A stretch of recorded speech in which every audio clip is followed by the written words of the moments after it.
Now on KATU News. Sex offenders in local schools. Does it surprise you that you didn't hear anything about it from the school? Shocking, actually. Why it's so hard for parents to learn about juvenile sex offenders sitting in the same classes with their children.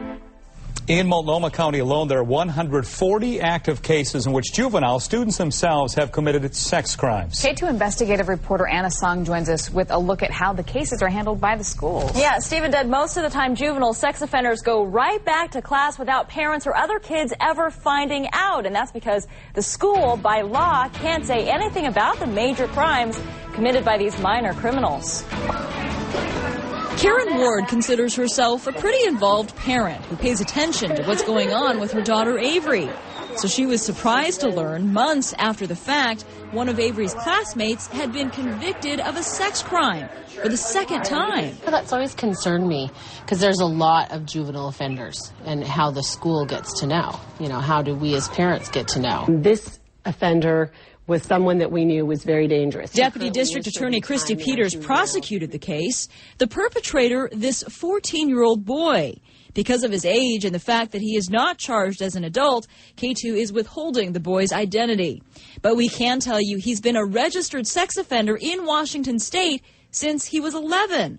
His first crime, sexually assaulting a 6-year-old girl, his neighbor. It's a pretty aggressive defendant is what I'm talking about when we have a repeat offender at the age of 14. If they actually have registered sex offenders in the school, they should be sending home flyers that say we do have these students so we can at least talk about it. Courtney Shreve is the spokesperson for Thurston School District in Washington. It's not the school's responsibility, according to state law, to notify parents if there's a sex offender. She says it's not that they don't want to warn parents. By federal law, they can't. Right. We cannot identify these kids.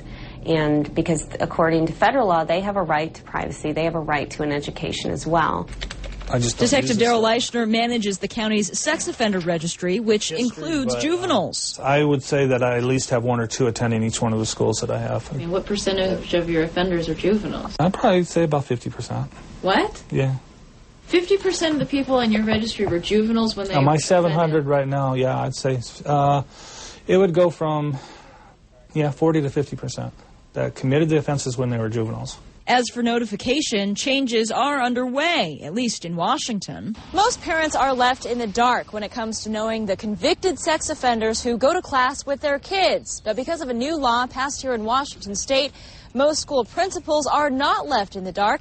In fact, they get plenty of information about these offenders. The law requires sheriff's offices to notify principals when a juvenile sex offender registers for school in the district.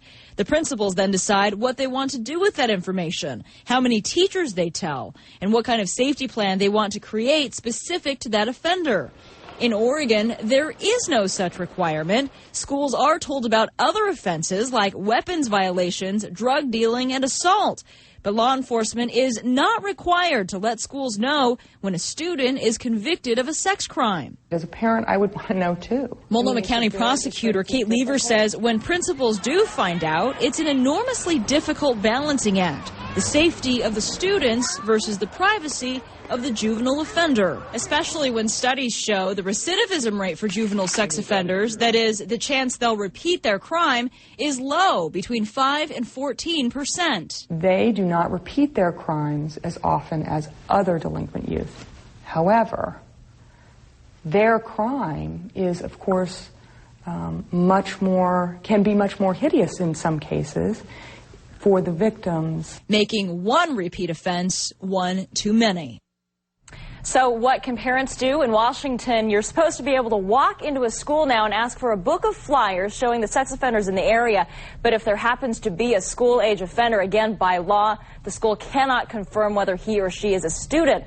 In Oregon, the school districts we talked to say if parents come in asking about sex offenders who go to school with their kids, they refer them to the county's juvenile department for more information. So the school's hands are really tied in this. And it sounds to me like there really aren't a lot of options for the parents and to learn anything.